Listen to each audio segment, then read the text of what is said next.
Policy of January 9th, 2023, the gentlewoman from Michigan, Ms. Tlaib, is recognized for 60 minutes as the designee of the minority leader.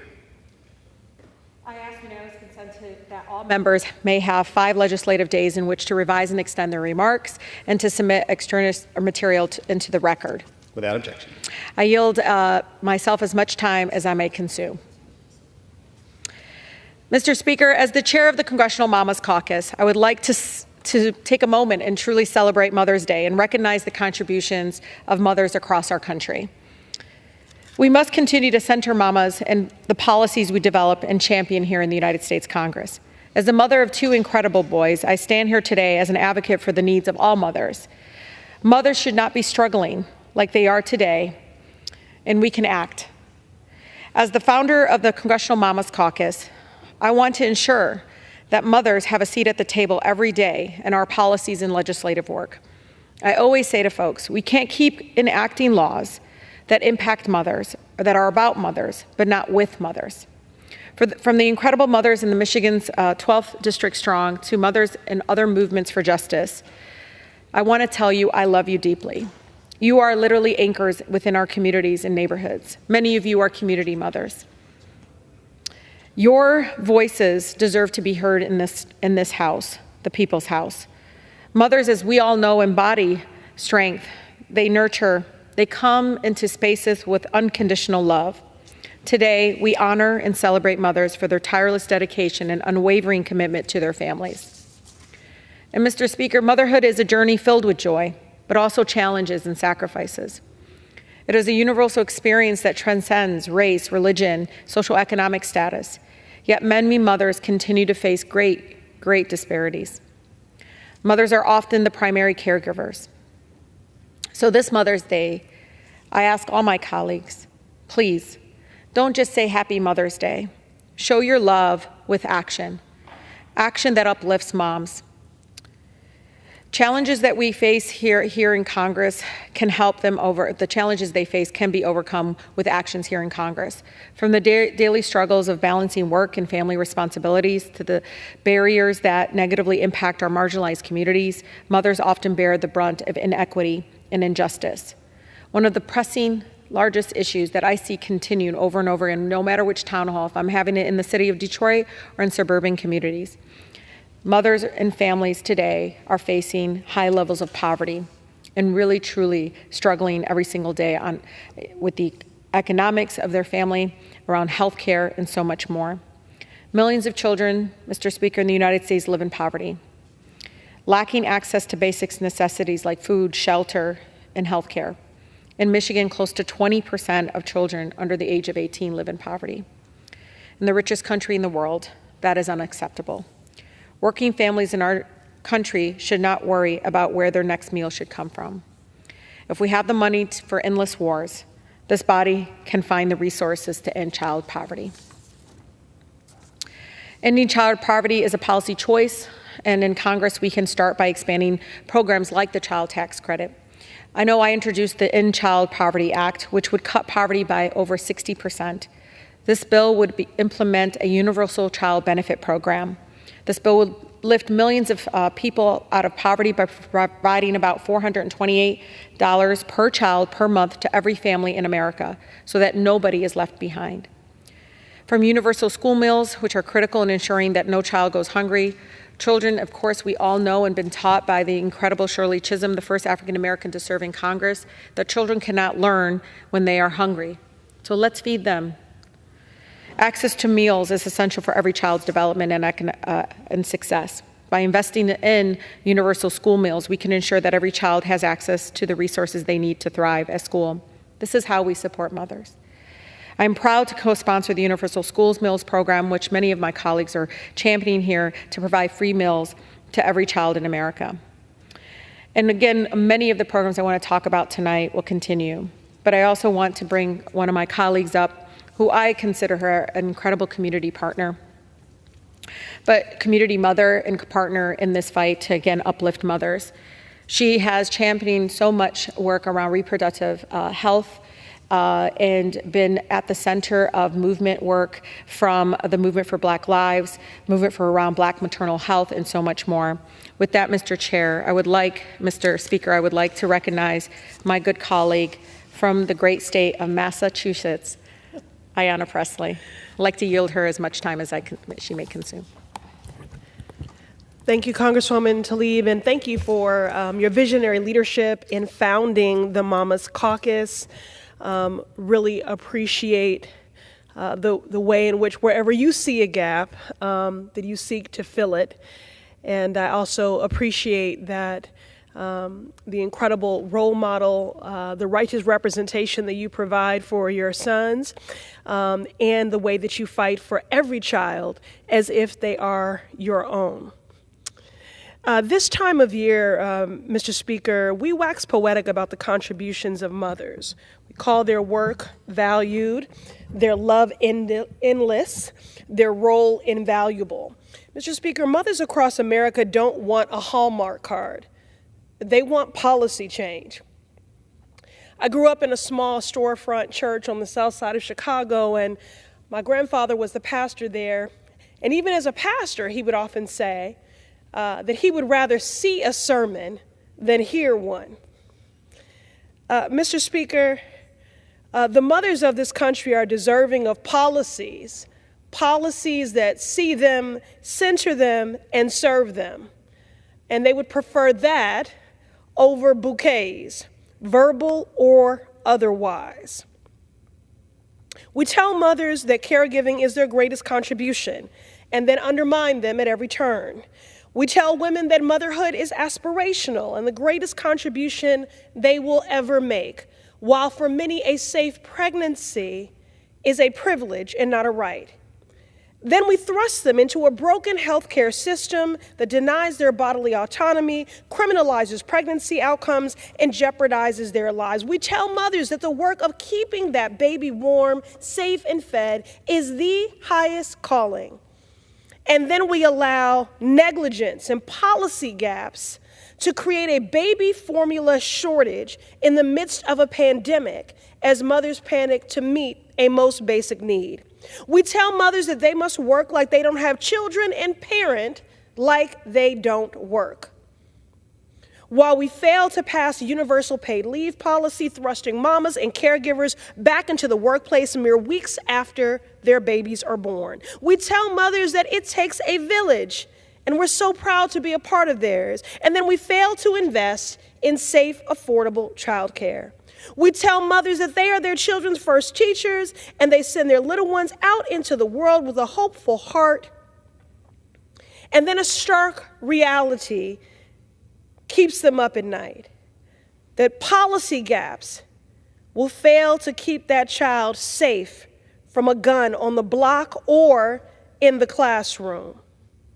We tell mothers that in the twilight of their lives, after they've poured into their babies, that we will take care of them.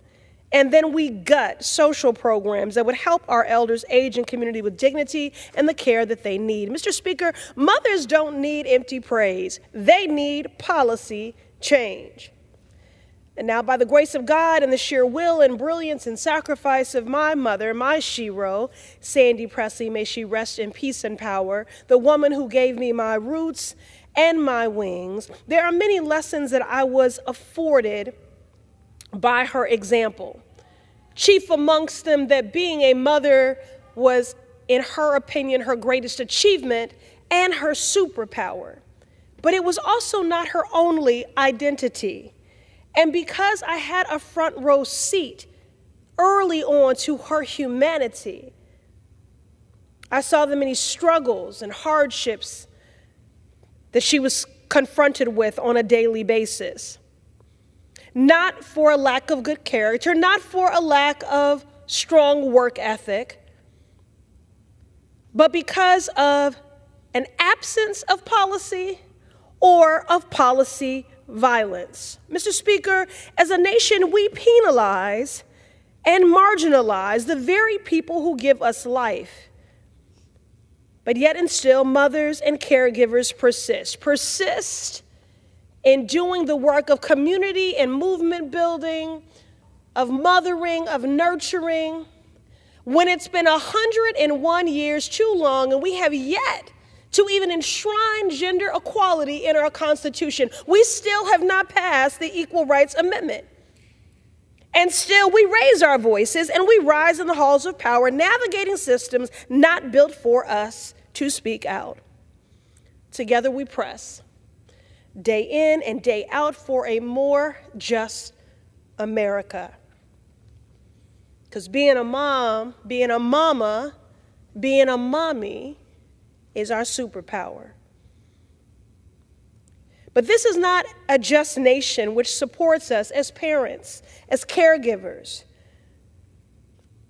But we want this to be a just nation, and one that is more just and fair for the generations we are raising and for the generations to come. We fight for the rights of our children and grandchildren. We move with the clarity and conviction that only caretakers can. Leaving a better world behind is not an abstract concept. It is grounded in the children right in front of us. Every society owes a debt of gratitude to those who mother. And in their name, we press for a world that lives up to their aspirations. A world that keeps their babies safe.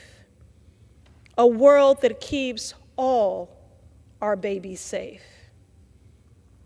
Mr. Speaker, I would rather see a sermon than hear one. Thank you. I yield.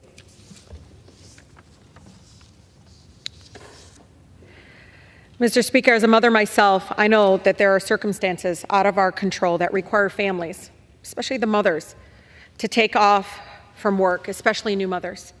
Whether it's your sick child, a parent, or personal illness yourself, taking unpaid leave is not a reality for millions of our American families, our mothers. Too many mothers are forced to choose between taking care of their families or keeping their jobs. We need paid leave for all by providing mothers with the time off they need to care for themselves and their families. No one, Mr. Speaker, not a single person should have to fear losing the income they need to keep a roof over their families' heads in exchange for literally just being able to take care of their child. The Healthy Families Act would guarantee employees the right to earn paid sick days each year. Again, earn it. And now I don't want us to forget a big crisis that we have, and I think the pandemic exposed this crisis. We have a child care crisis in our country. Affordable child care is also incredibly essential for working mothers and the well-being for our children. Access to quality, affordable child care allows mothers to continue to pursue their careers while knowing that their child is safe and taken care of. By investing in affordable child care, we can support working mothers and help them achieve economic justice and be able to thrive, not just survive. I'm proud to support, as again the co-founder of the Congressional Mamas Caucus, to be pushing for the Child Care for Working Families Act to ensure families can afford the child care they need and expand access to more high-quality options and help ensure that child care workers are paid living wages. With that, I want to yield as much time as she consumed a wonderful colleague, my colleague from Illinois, who is not only championing tenants' rights, which is the center of as many mothers, but also is a proud child of immigrants, and will tell you just incredibly how connected she is to her community on the ground, and bringing a lot of that lived experiences here in the chamber that has been really missing for a long time. With that, Judge. Thank you, Congresswoman Tlaib. Mr. Speaker, el día de hoy me levanto para honrar a las mujeres de mi comunidad. Mientras nos preparamos para regresar a nuestros distritos para celebrar el Día de la Madre, muchas veces yo he dicho que soy la orgullosa hija de mi valiente madre, María Elvira Ramírez. Una mujer que casi se ahoga en el Río Grande y sacrificó tanto para darme la oportunidad de una mejor vida. Una mujer que hasta el día de hoy no deja de dar una mano y ofrecer apoyo y palabras de orientación a cualquier persona que lo necesite. Ella, mi mamá, es madre para toda la comunidad y su compasión y su amor por otros me inspira. Al honrar a mi madre, no puedo olvidar a las mujeres que también han servido como madres en la comunidad, entre ellas Juanita Barraza, Elvira Arellano, Helen Jackson, may she rest in peace, Nancy Ardama, Leticia Barrera, Catalina García y Julieta Alcantar. Cada una de estas mujeres ha nutrido, cuidado y apoyado a comunidades enteras, extendiendo su amor y su compasión a pesar de un mundo muy injusto. Como madres de nuestra comunidad, ellas nos han mostrado cómo ayudar al prójimo, cómo extender la mano a quien que lo necesite y cómo amar a la gente que tal vez les enseña a ellos odio. Estas madres nos han enseñado que el amor es la vez gentil y feroz. Nos enseñaron cómo luchar unos por los otros firmemente, en contra de cosas como vivienda inasequible, violencia armada y un sistema de inmigración fallado, en contra de discriminación, y siempre nos han mostrado de hacer el trabajo con amor y con valor. Y por eso estoy tan agradecida de nuestras madres. Nos han enseñado cómo pararnos firmes con valor, y no solamente en los momentos que son cómodos, sino también en los momentos más incómodos. Pero también cómo abogar para nuestros hijos y en el nombre de los niños de otras personas. And it is why, Mr. Speaker, as I rise today to honor our mothers, my mother, and so many women in Illinois 3 who have shown love, who've shown compassion, who've shown love even when they've been given hate. I also recognize that our mothers, as we pay my respects to them, they also want to make sure that we pay respects to the brave children that they have raised. You see, on college campuses across the United States and the whole world, students, our children, they're fighting for our shared humanity. They're putting their comfort and their bodies on the line to disrupt the status quo. And they're sending a clear message that Palestinian, that Jewish, that Christian children must be protected, and that we must uplift our shared humanity. Inspired by the lessons we've learned from our own mothers in our communities, these brave and courageous students are defending children in Gaza who are being murdered with U.S. bombs. They are taking a stand for children whose schools have been destroyed. Students of all faiths, Muslim, Jewish, Christian, and from diverse backgrounds are uniting to care for each other and to keep each other safe, to defend their cause and protect their dreams, and to create a space that's encouraging freedom for everyone. These children are inspiration to so many of us. And they remind us that the future is bright by putting the values and love into action that their courageous mothers instilled in them. Thanks to the teachings of these women, today we have a generation who believes in our interconnectedness struggles and are saying enough. In one voice, they are telling us clearly, no more war. I want to close by saying that I learned from my own mother, a woman with third-grade education, a woman who struggled and has experienced all that is wrong with this world. That if you lead with compassion, that if you lead with courage, that you're willing to be uncomfortable in the times that you must be uncomfortable, then you are living your purpose in our collective responsibility for collective care. And it's why today, as we are getting ready to head back to our districts to celebrate Mother's Day, I call us all to remember the lessons we learned from our own mothers. And I urge all of us to see our shared humanity. No matter where we were born, no matter our citizenship status, let's not forget that the women who right now are mourning their children and the children looking for their mothers under the rubble in Gaza and in every conflict. May we remember those children. May we remember those mothers. After all, President Woodrow Wilson proclaimed the first Mother's Day in 1914 to honor mothers who had lost their sons in the First World War. May we come back to protecting our children.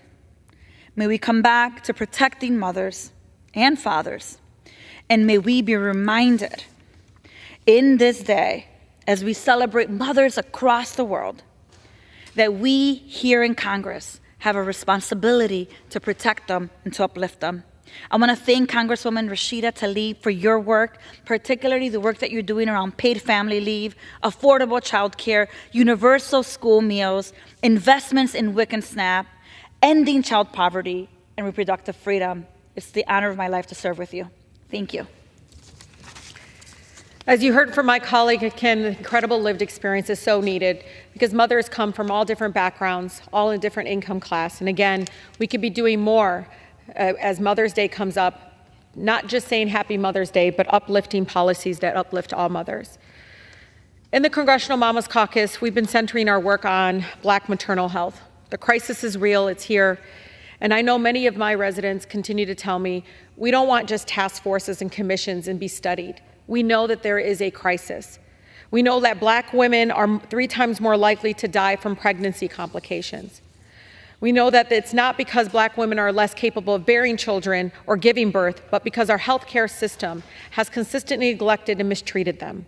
We must address the racial health disparities in our healthcare system and face that fact.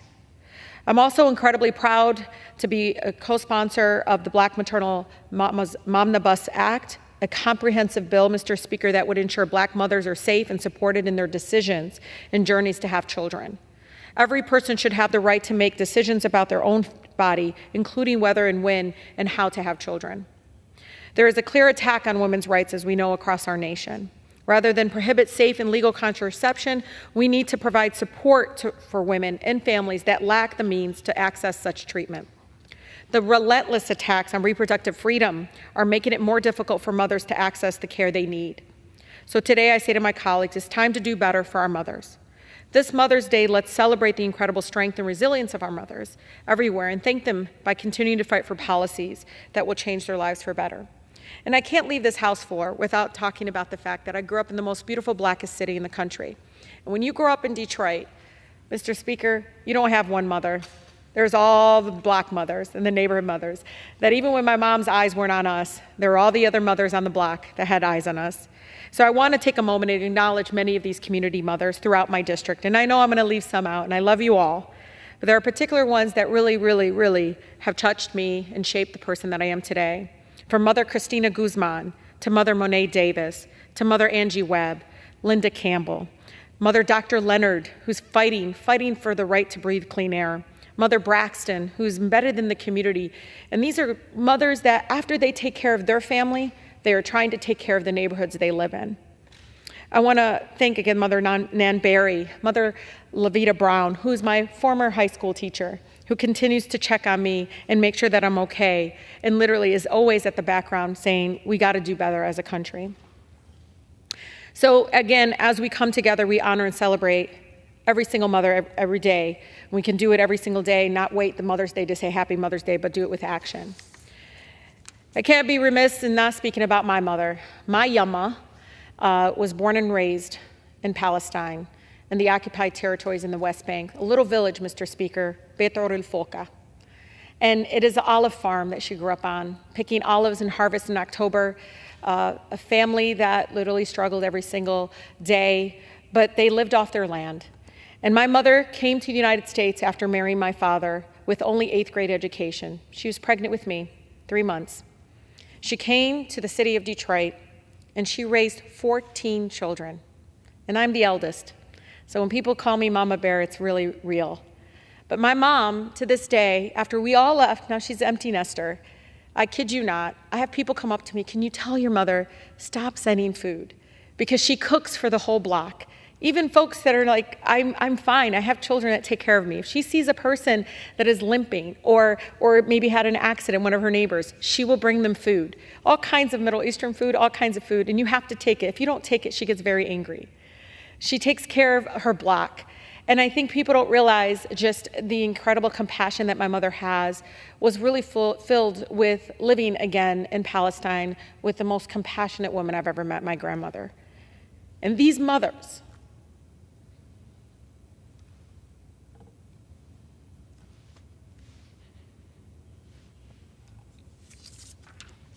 so sorry, Mr. Speaker, I just lost my grandmother, but these mothers deserve us to do more here. And the Congressional Mamas Caucus centers this. We can't keep talking about how we love our mothers, but they're struggling. from food insecurity to housing. When I'm at a town hall, I do not ever want a mother to tell me she's struggling to feed her children. It should be easier for them. And again, if they're doing everything they're supposed to do, why can't we help them? And I feel very compelled that we need to move with the same urgency that many of my colleagues do when it's corporations.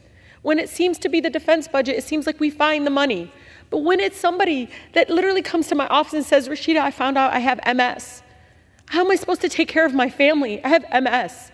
Or a young girl came to my office at 31 years old telling me she's on dialysis, spending 3 to 4 hours in treatment.